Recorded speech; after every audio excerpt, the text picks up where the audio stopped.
Ouais, en fait, pour tout dire, pendant le coup de la matraque, là, c'est vrai que j'étais avec les forces de police.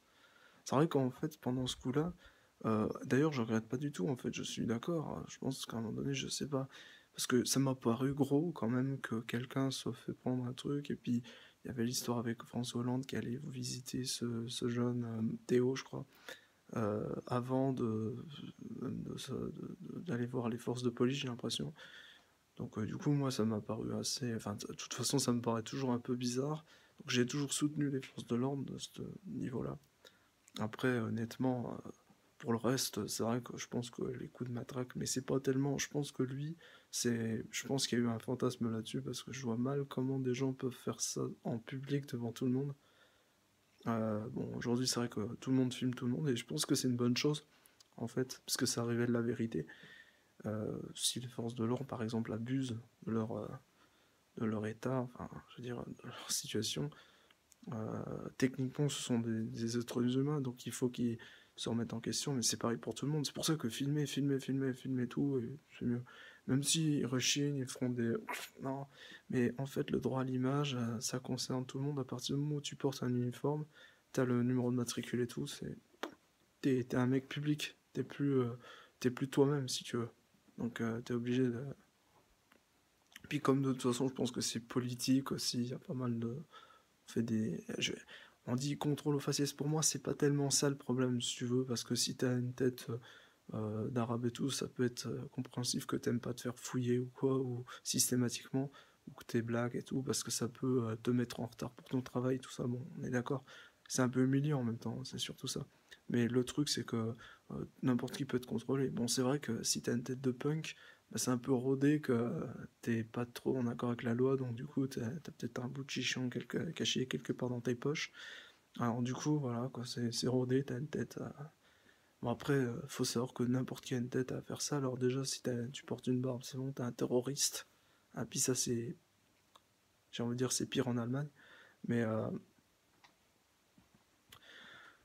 si t'es un peu bizarre, si tu t'es un peu bourré, si t'es ça, normalement t'es interdit d'être bourré sur la voie publique. Bon après c'est de la théorie, parce que dans la réalité, c'est aussi et surtout que t'es interdit d'être bourré, mais en même temps, on fait tout pour que tu le sois des fois. Enfin, je veux dire, on fait tout pour te stresser. C'est pas forcément volontaire, mais il y en a certains qui le font bien.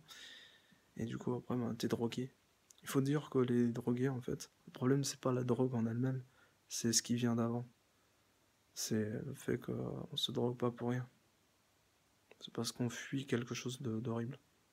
Alors après, ça a des conséquences, évidemment. Cette drogue peut avoir des conséquences physiques sur ton corps, etc. Mais le fait qu'elle soit légale ou illégale ne change pas grand-chose. C'est-à-dire que le fait qu'elle soit légale ne veut pas dire qu'elle est bonne. Et le fait qu'elle soit illégale ne veut pas dire qu'elle est bonne non plus. Et même l'un dans l'autre, moi j'ai testé plusieurs drogues.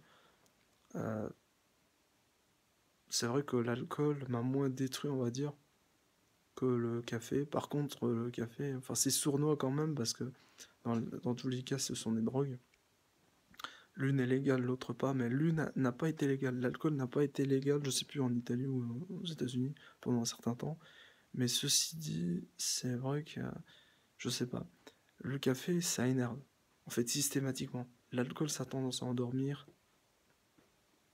Le café, ça énerve. C'est un truc, ça réveille, mais ça énerve.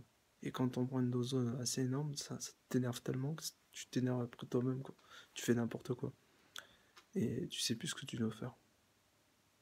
Moi, ça me crée des personnalités quasiment antagonistes parce que, en fait, t'es énervé, c'est tout. Non, on fait ça, on fait pas ça. De toute façon, quand t'as mal, t'as mal. T'es comme un chien. Et le truc, c'est que ces drogues, de toute façon, j'encourage pas du tout à prendre ça. Parce que de toute façon, après, ça aura les mêmes effets que ce qui s'est arrivé à moi, je pense. Mais en même temps, d'un autre côté, il faut savoir que on se drogue pas pour rien, quoi. Et ça, c'est quelque chose de vraiment dégueulasse, quoi, de faire l'apologie de ça. Puis en même temps, d'un côté, c'est normal, parce que nos ancêtres en faisaient l'apologie de... Mais je pense qu'il y a des limites quand même. Alors, c'est limité par l'âge en général, mais je me rappelle qu'il y avait des âges où on pouvait prendre de l'alcool à 16 ans. Puis ça a été remis à 18 ans, je crois. Puis ça a changé, entre-temps, ça a changé 10 000 fois, j'ai pas compris. Mais ce que je veux dire, c'est que tout ça, c'est relatif. Pour moi, la loi, de ce point de vue-là, on sait pas trop ce qui est bon ou pas. Mais